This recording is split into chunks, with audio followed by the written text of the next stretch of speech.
ராமபிரான் ஒரு அவதார புருஷனாவே இருந்தாலும் அவர் வாழ்க்கை முழுக்க முழுக்க ஒரு சாதாரண மனிதன் வாழ்ந்தா எப்படி வாழ முடியுமோ அப்படி வாழ்ந்து காட்டியிருக்கார். அப்படி இந்த சமுத்திரத்தை கடந்து அவர் சீத்தையை மீட்கிறதுக்காக போகும்போது அவரே ஒரு அவதார புருஷனா இருந்தாலும் வானரங்களை கூப்பிட்டு வானரங்களோட உதவியோட பாலம் அமைச்சு போறாரு. நாம மனுஷங்க எப்படி ஒரு விஷயத்தை ஆரம்பிக்கிறதுக்கு முன்னாடி விநாயகரை கூப்பிட்டு குலதெய்வத்தை கூப்பிட்டு அப்புறம் நவகிரகங்களுக்கு பூஜை பண்ணி எல்லா விதத்திலையும் சூழ்நிலைகள் சாதகமா இருக்கணும்னு வேண்டிக்கிட்டு ஒரு விஷயம் செய்யறோமோ அதே மாதிரி ராமபிரானும் இந்த கடலை தாண்டி போறதுக்கு முன்னாடி நவகிரகங்களை வேண்டணும்னு நினைக்கிறாரு. ஆனா இந்த இடத்துல நவகிரகங்கள் இல்ல.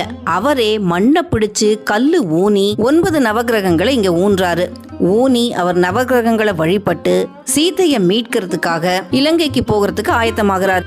அப்படி அவர் ஊனின கற்கள் தான் இன்னைக்கு இந்த தேவிப்பட்டினத்துல நவபாஷான கோயிலா வழிபாடு செய்யப்படுது.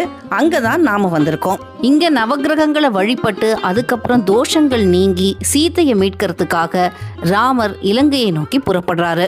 குறிப்பா இங்க இருக்கிற நவகிரகங்களால ஸ்ரீ ராமபிரானுக்கு சனி தோஷம் நீங்கினதாகவும் நவகிரகங்களை பூஜை செஞ்சதுக்கு அப்புறம் திலதானம் செய்யறதுக்காக அங்குள்ள புரோகிதர்கள் யாராவது வருவாங்களான்னு ராமபிரான் தேட ஒரு புரோகிதர் கூட அங்க வராததுனால சிவனும் பார்வதியுமே காட்சியளித்து அந்த தானத்தை வாங்கிக்கிட்டதாகவும் சொல்லப்படுது. இந்த நிகழ்வோட நினைவா இங்க திலகேஸ்வரர் ஆலயமும் அமைஞ்சிருக்கு. ராமர் பிடிச்ச இந்த 9 கிரகங்களும் நவபாஷானம்ங்கிற பேர்ல கடலுக்குள்ள இருக்குன்னு நாம பார்த்தோம் இல்லையா? இந்த நவகிரக கற்களை பக்தர்கள் தொட்டு அபிஷேகம் செஞ்சு அர்ச்சனை செஞ்சு வழிபடலாம்.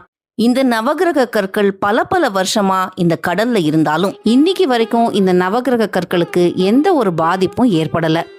இதுல இந்த 9 கிரகங்களும் சூரியன், சந்திரன், செவ்வாய், புதன், குரு, சுக்கிரன், சனி, ராகு மற்றும் கேது அப்படின்னு வரிசையா இருக்கு. இந்த நவகிரக லிங்கங்கள் கடல்ல இருந்தாலும் கால நேரத்துல முழங்கால் அளவு தான் தண்ணி இருக்கும். நேரம் கடந்து செல்ல செல்ல இடுப்பளவு வரைக்கும் தண்ணி வரும். இதனால சில நேரம் நவகிரக லிங்கங்கள் கடல் நீர்ல மூழ்கிடுறதும் உண்டு. நீங்க 9 கற்களையும் நவகிரகத்தையும் பார்க்கணும் அப்படிங்கிறதுக்காக தான் கால நேரத்துல முழங்கால் அளவே நீர் இருக்கும்போது இருக்கிற படத்தையும் இங்க பதிவு செஞ்சிருக்கோம். இப்ப நீங்க பாக்குற போட்டோ ஒரு மத்தியானத்துக்கு மேல எடுத்தது. கடல் மட்டும் கொஞ்சம் மேல வந்ததுனால எல்லா கற்களும் அங்க தெரியல. கால சர்ப தோஷம், பிதுர் சாபம், மூத்தோர் சாபம், நவகிரக தோஷம் இதனாலெல்லாம் பாதிக்கப்பட்டவங்க பரிகாரம் செஞ்சு நிவர்த்தி செஞ்சுக்கிற ஸ்தலமா இந்த ஸ்தலம் விளங்குது. ஏன்னா பார்வதியும் பரமேஸ்வரனும் சௌந்தர்ய நாயகி சமேத திலகேஸ்வரராக எழுந்தருளி ராமபிரானுக்கு ஆசி வழங்கின ஸ்தலம் இது. மேலும் ராமபிரானுக்கு சனி தோஷத்தை நிவர்த்தி செஞ்ச ஸ்தலமும் இதுதான். இந்த நவபாஷான நவகிரக கோயிலை சுத்த விரும்புறவங்க முதல்ல இந்த பக்கம் இருக்கிற கடல்ல இறங்கி முங்கி குளிச்சுட்டு அதுக்கப்புறம் தான் இந்த நவகிரகத்தை சுத்த